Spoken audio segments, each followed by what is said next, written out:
Sabe aquela sensação, o coração parece que vai sair pela boca só de pensar em entrar numa sala cheia? Nossa, sim, Ou então ficar ensaiando conversas na cabeça e depois, putz, depois do evento, ficar repassando tudo, cada detalhe, quase uma autópsia social, né? totalmente. Se isso soa familiar para quem está ouvindo, é porque o material que a gente analisou hoje vai fundo nisso, na ansiedade social. E é bom já dizer, né? Não é só timidez. Não mesmo. É bem mais que isso. É um medo, tipo, muito intenso de ser julgado, sabe? De avaliação negativa, de rejeição mesmo. Imagina um sistema interno que detecta ameaça, só que ele dispara o alarme em situações que, na verdade, são seguras. Entendi. Mas olha que legal. A ideia central que a gente viu nas fontes é até animadora, né? Confiança não é algo que nasceu com a pessoa e pronto. Exato. É uma habilidade, dá para aprender, dá para fortalecer. Esse sistema de alarme aí, ele pode ser, digamos, recalibrado. Recalibrado, gostei disso. E a nossa exploração hoje, então, é tipo montar um kit de ferramentas com estratégias práticas, né? Isso, estratégias práticas tanto para a mente quanto para o comportamento que a gente tirou do material. Para quê? Para diminuir essa ansiedade e construir uma confiança mais real, mais autêntica. Legal. Então, vamos entender melhor como é que essa ansiedade funciona. Tipo, na prática mesmo, segundo o que a gente leu, quais são os mecanismos por trás? Olha, um padrão bem comum que o material aponta é o tal do efeito holofote.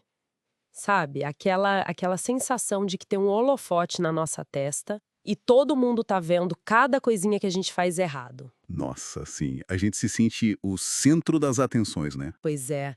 Só que a psicologia mostra que, na real, as pessoas estão muito mais preocupadas com elas mesmas do que com a gente. Cada um tá no seu próprio filme, como você disse antes. Faz todo sentido. E tem outros padrões que o material destaca. Tem sim.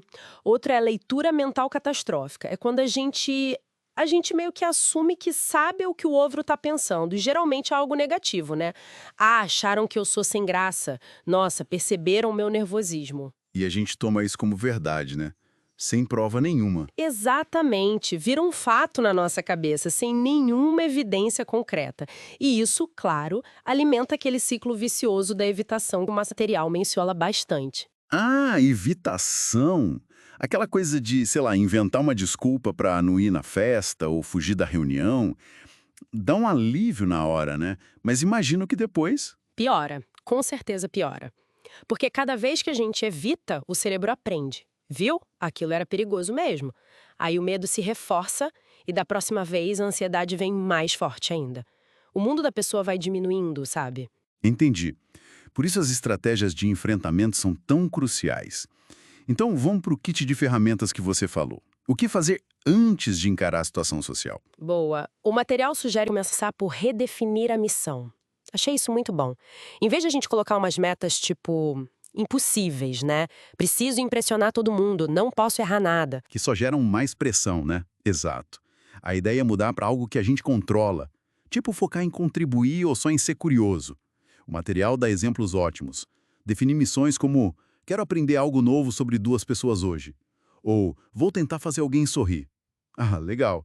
Tira o foco do próprio umbigo, né? E a outra etapa antes, de desafiar os pensamentos ruins. Como funciona isso? Tipo um detetive da mente. Isso mesmo.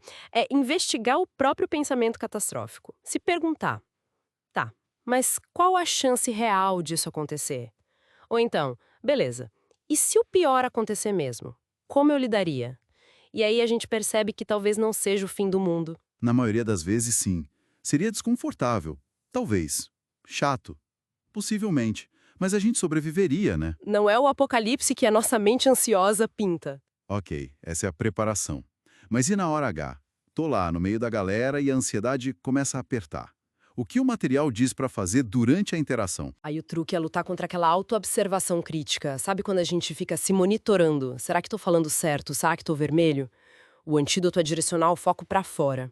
Usar curiosidade sobre o outro. Tipo, Fazer perguntas abertas que começam com como, o que, por quê.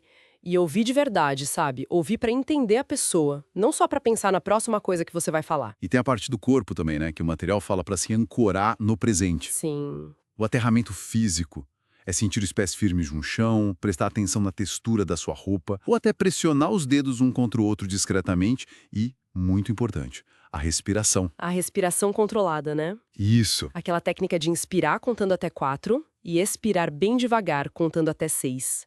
O material destaca isso porque ativa o sistema nervoso parasimpático. Que seria? Explica melhor. É como se fosse o freio natural do corpo para aquela resposta de luta ou fuga, sabe? Essa respiração mais lenta com a expiração mais longa manda um sinal para o cérebro tipo, opa, tá tudo bem, pode relaxar, o perigo passou. Ajuda muito a acalmar a mente e o corpo na hora. Entendi. Super útil. E depois? A interação acabou, a pessoa foi embora.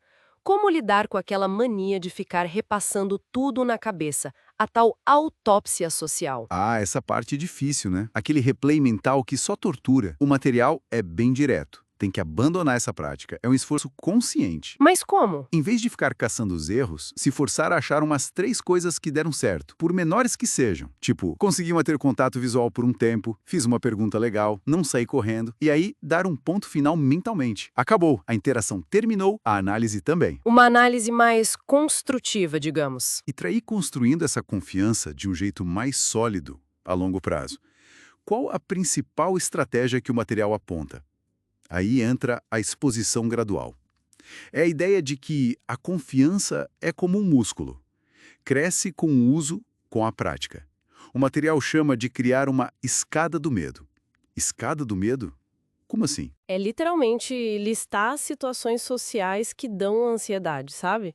Numa ordem da que dá menos medo para a que dá mais medo. E aí? E aí, começar pelo degrau mais baixo. O que for mais fácil, mas ainda assim um desafio pequeno. Talvez seja só dizer bom dia pro caixa no mercado. Conseguiu? Ficou mais confortável? Aham. Então passa pro próximo. Talvez perguntar as horas para alguém na rua, depois, sei lá, elogiar um colega, puxar um assunto rápido na fila. A ideia é só avançar quando o degrau atual já não for tão assustador. E cada vez que a gente consegue, o cérebro vai aprendendo. Exatamente. Cada pequeno sucesso vai meio que reprogramando a percepção de ameaça, mostrando para o cérebro que, olha só, você consegue lidar com isso. Então, no fundo, não é sobre se tornar outra pessoa, né? É mais sobre tirar as barreiras do medo para a gente conseguir ser quem a gente já é. Perfeito. É ganhar a liberdade. A liberdade de escolher se você quer falar, se quer participar, por vontade própria. E não porque o medo está te paralisando. E tem um ponto importante. A confiança não precisa vir antes de agir. Ah, é? Muitas vezes ela é a recompensa que vem depois de ter a coragem de dar aquele pequeno passo, sabe? Mesmo com medo. Gostei dessa perspectiva. E isso deixa a gente com uma reflexão final bem interessante que veio do material. Se a gente pensar em quanta energia mental vai embora nessa autópsia social, nesse repasse infinito. Nossa, é muita energia, né? Pois é. O que daria para fazer com toda essa energia se a gente conseguisse redirecionar? Para onde mais o nosso foco poderia ir? Fique aí a provocação.